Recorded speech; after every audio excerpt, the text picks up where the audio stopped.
Congress party Nagarikal incharge Kondeti Mallayya గారి మనసులో మాట. మీ కుటుంబం కానీ, మీ అన్నదమ్ములు కానీ, అసలు మీరు చదువుకున్న విద్యార్థులు కానీ, మీ నేపథ్యం ఏంటి? నేను గ్రామీణ స్థాయి నుంచి హాస్టల్లో, నల్గొండ గ్రామీణ హాస్టల్లో చదువుకొని తెలంగాణ రాష్ట్రాన్ని ఇచ్చిన కాంగ్రెసే ఇవాళ కుదేలవుతున్న పరిస్థితి ఉంది. నకరికల్ నియోజకవర్గంలో కాంగ్రెస్ పార్టీని ఎలా ముందుకు తీసుకెళ్లాలని మీరు అనుకుంటున్నారు? మరి ఇంత పనిచేస్తూ ప్రజల్లో ఉన్న రేవంత్ రెడ్డి గారిపై మరి ఇంకొక వర్గం ఎందుకు వారి మీద అక్కసును వెల్లదీస్తుంది అనుకుంటారు?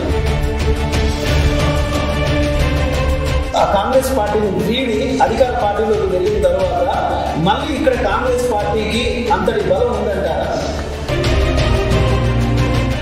సామాజిక వర్గం నుంచి వచ్చిన మల్లయ్య గారికి సపోర్ట్ ఉంటుందని మీరు భావిస్తున్నారా?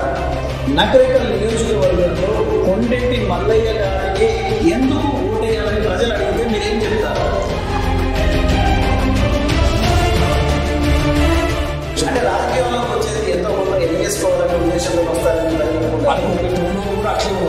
నేను చెప్తున్నా, ఈ రాజకీయాలకు వచ్చి అందరు ఎమ్మెల్యేలాగా, కొంతమంది ఎమ్మెల్యేలాగా నేను సంపాదించుకోవాల్సిన అవసరం లేదు. టీఆర్ఎస్ వచ్చినాక ఆర్భాటాలు, ప్రచారాలు తప్ప పటిష్టంగా గ్రామ స్థాయిలో కాంగ్రెస్ కార్యకర్తలకు, పేద ప్రజలకు లబ్ధి జరిగింది విధానం లేదు. ఎక్కడ ఏమైనా బాబనేల ప్రాజెక్ట్ ఏమైనా అయిందా? పిల్లాయిపల్లి కాలువ అయిందా? ధర్మారెడ్డి కాలువ అయిందా? ఈ పేద ప్రజలకు ఏమైనా ఇల్లు వచ్చినాయా? దళిత బంధు అనేది నేను చెప్తా ఉన్నాను, అట్టడు వర్గాల నుంచి రావాలి. అంటే నేనేమంటున్నా అంటే, ఇక్కడ ఈ ప్రాంతం వల్ల డెవలప్ కావాలంటే హాస్పిటల్స్ కట్టాలి, అన్ని మండల హెడ్ క్వార్టర్లో హాస్పిటల్స్ కట్టాలి, హాస్పిటల్ సెంటర్ కావాలి, ఐటీఐలు కావాలి. సో మీరు మాట్లాడుతున్న దాన్ని బట్టి విద్య, వైద్యం, ఆరోగ్యం మీద మీకు బాగా కాన్సెప్ట్ అనేది ఎక్కువగా ఉంది.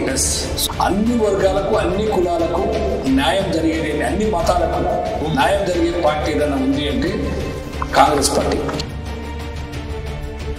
అందరికంటే ఈ జిల్లాలో ఆదర్శవంతమైన రాజకీయాలు చేసే వ్యక్తి ఎవరు అంటే వారు జనారెడ్డి గారు.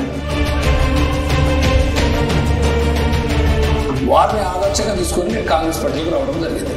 నేను ఎమ్మెల్యే అయితే ఈ ప్రాంతంలో వైద్యం మీద, ఫస్ట్ వైద్యం మీద, విద్య మీద, ఇండస్ట్రీస్ మీద, ఈ ప్రాంత యువతకు కూడా ప్రత్యేకమైన కాంగ్రెస్ పార్టీని గెలిపిస్తేందుకు నేను పనిచేస్తా.